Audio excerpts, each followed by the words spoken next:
மேலும் SP care மருத்துவ குழுமத்தின் தலைவர் டாக்டர் சத்யபிரகாஷ் தலைமையிலான குழுவினர் பாதிக்கப்பட்ட இடத்திற்கு விரைந்து மக்களுக்கு தேவையான அனைத்து மருத்துவ உதவிகளையும் வழங்கினர்.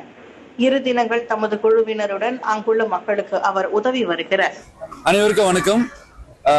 இன்று பாத்தீங்கன்னா எங்க இருக்கோம்னா நம்ம புத்ரா ஹைட்ஸ் மஸ்ஜித் பக்கத்துல ஒரு டிவான்ல இருக்கோம்.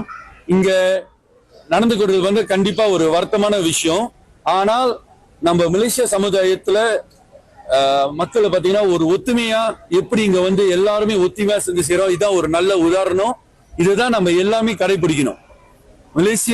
மலேசியர்கள் ஒன்னா இருக்கிறோம்னா இங்க பார்த்தா தெரியும் நம்ம எவ்வளவு ஒத்துமையா இருக்கணும்.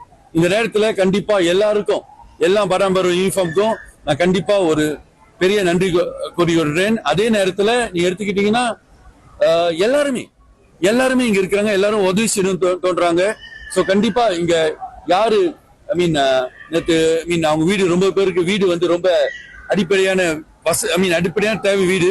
அந்த வீடு சில பேர் வீடு ஃபுல்லா நெருப்புல இதாயிருச்சு. சோ கண்டிப்பா முடிஞ்ச வரைக்கும் நினைக்கிறேன் நம்ம மட்டும் இல்ல, பிரதமரும் ரொம்ப ஒத்துழைப்பு கொடுத்து நேத்தியே இறங்கினாரு. சில பேர் எடுத்துக்கிட்டீங்கன்னா ஹரிராயான்னு சொல்லி வரமாட்டாரு. ஆனா நம்ம பிரதமர் வித்தியாசமா இங்க இறங்கி எல்லாத்துக்கும் உதவி செய்யறாரு.